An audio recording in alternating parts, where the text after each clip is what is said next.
Where the hell is Jared Kushner? That's a question I think a lot of people would like answered right now. I mean, after all, last we knew, the guy was under multiple different investigations for several years. What happened with those? Where's the outspoken Kushner who was bringing peace to the Middle East, right? Where is this guy? And that's actually a question that was asked by CNN this week when they reported on the fact that Donald Trump is, I guess you could call it, getting the old band back together. And he held a meeting recently down at Mar-a-Lago with some of his most trusted political advisors, including Bill Stepien, Jason Miller, Dan Scavino, Trump Jr., and of course the embattled Brad Parscale, who should have a trial coming up soon. I'm pretty certain. But anyway, he puts together this little brain trust, and Jared Kushner wasn't a part of it. Jared Kushner has been by Donald Trump's side since the man announced that he was even running for president back in 2015. Kushner has been there every step of the way. Kushner was neck deep with him in the Mueller investigation. Kushner went around the world, meeting up with Eric Prince from Blackwater, talking to foreign leaders from the UAE. Kushner was there every step of the way. But somewhere in the last year or so, due in part to the failed COVID response and, of course, the election loss, Donald Trump really soured on Jared Kushner.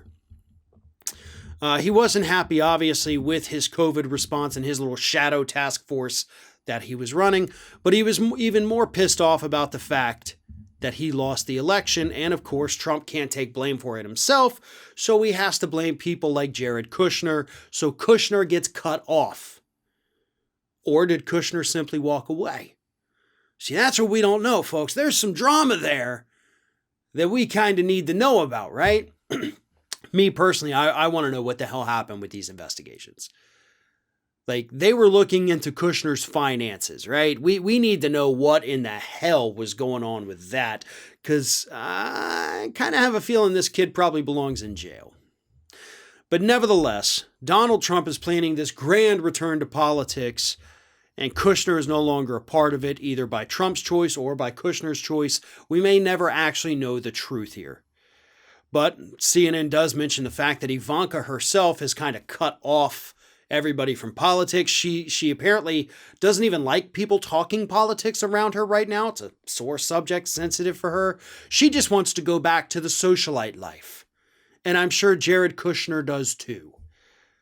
They want to just be welcomed back into New York's elite society without any reminders of their hellish 4 years of being scrutinized and ridiculed while they served with Ivanka's father in that administration. But one thing I have to hit on here, and this actually has nothing to do with Jared Kushner. As I mentioned, the meeting that took place, Bill Stepien, who was Trump's former campaign manager, Jason Miller, who's just an advisor, social media director for the White House, Dan Scavino, Trump Jr., and of course, Brad Parscale, who had that very public meltdown and is accused of misusing millions of dollars in campaign funds. These people are idiots. Like, what does Donald Trump think he's going to do with this gaggle of morons who don't know anything about politics? I mean, even before Parscale became the campaign manager, he was another social media guy. So you got two social media guys, one of whom might end up in prison. You got Donald Trump Jr., who actually conveniently might also end up in prison. And then you got these other two idiots who just ran your failed campaign. So what are you meeting with them for?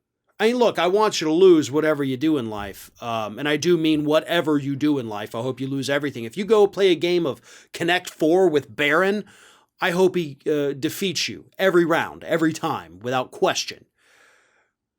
But my God, talk about not being able to learn from your mistakes. You had already assembled a team of some of the dumbest political people we could imagine.